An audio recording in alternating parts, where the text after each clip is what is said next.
나 원래 이렇게 모공이 심했나 싶으신 분들 많으시죠? 예전에는 안 그랬는데 요즘 따라 모공 부각이 너무 신경 쓰이니까 심하면 피부과 시술까지 생각하게 되죠. 그런데 모공 때문에 병원에 가면 비용 때문에 망설여지셨던 분들 많으실 거예요. 그래서 오늘은 여러분들이 수백만 원 들이지 않고 집에서 확실하게 모공 줄이는 방법에 대해서 말씀드려 볼게요. 참, 보시기 전에 구독은 하셨죠?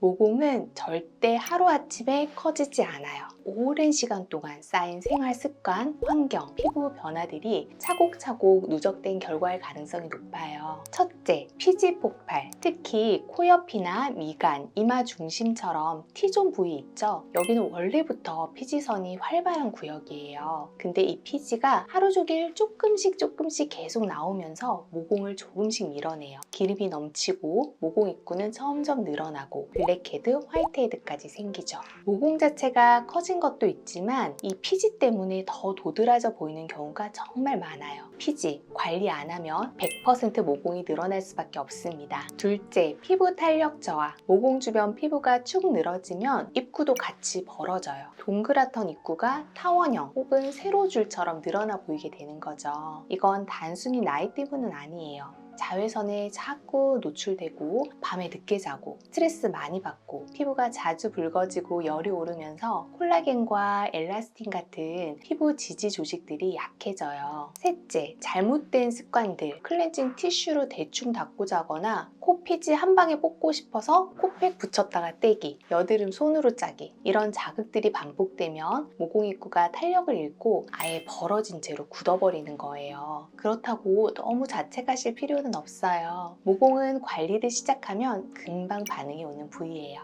그러면 집에서 뭘 어떻게 해야 되는데요? 라고 하시는 분들을 위해 제가 실제로 추천하는 루틴에 대해서 알려드릴게요.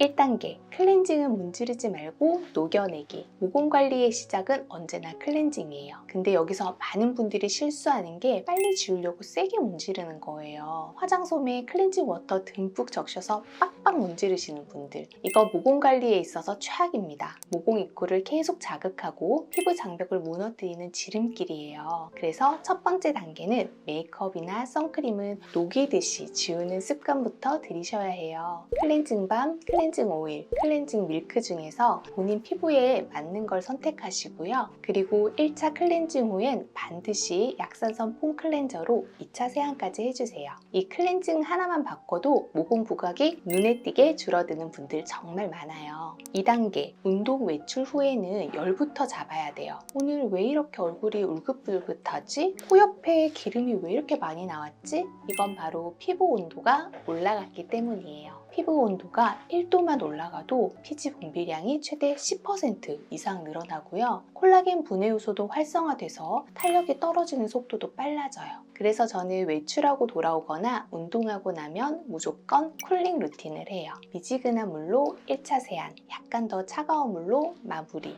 냉장고에 보관한 토너를 화장솜에 듬뿍 적셔서 얼굴에 붙이기. 쿨링 관리 1, 2분만 해줘도 열감이 확 내려가요. 이건 특히 여름철 또는 화장 후 얼굴이 달아올랐을 때 모공이 갑자기 넓어질 수 있는 순간을 막아주는 핵심 루틴이에요. 또한 피부가 예민할 때는 알코올이 없는 수분 진정 토너나 알로에 젤을 냉장 보관해서 쓰면 훨씬 효과적이에요. 3단계, 각질 피지 관리. 우리가 매일 세안을 해도 모공 속에 오래된 피지, 산화된 유분, 그리고 딱딱한 각질은 절대 다 빠져나가지 않아요. 이럴 때 필요한 게 바로 화학적 각질 제거예요. 피부를 벗겨내는 게 아니라 살살 녹여서 비워주는 느낌으로 접근해야 돼요. 대표적인 성분이 바하 그리고 아하, 이 두 가지예요. 이걸 클렌저, 토너, 세럼 등 내가 평소에 잘 쓰는 제형으로 선택하시면 되고요. 중요한 건 과하지 않게 피부가 감당할 수 있는 농도로 시작하는 거예요. 주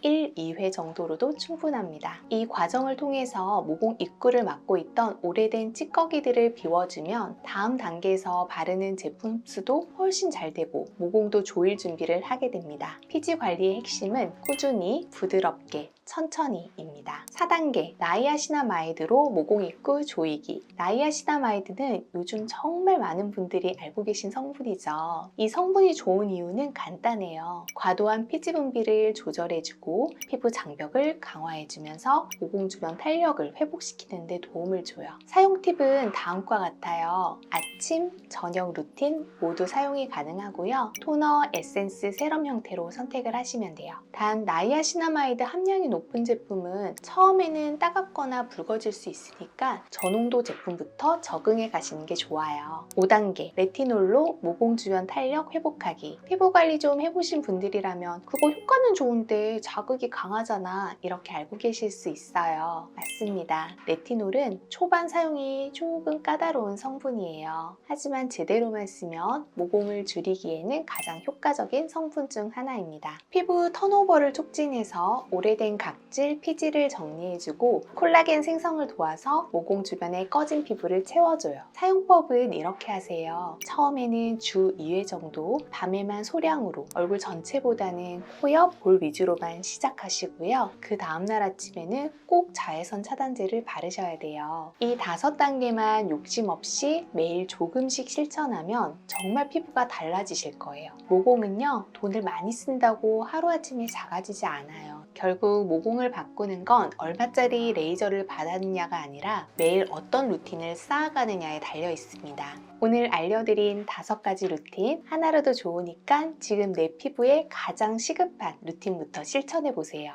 혹시 여러분만의 꿀팁이나 궁금한 점 있으시면 댓글에 꼭 남겨주세요. 지금까지 다나한 이원장이었습니다. 감사합니다.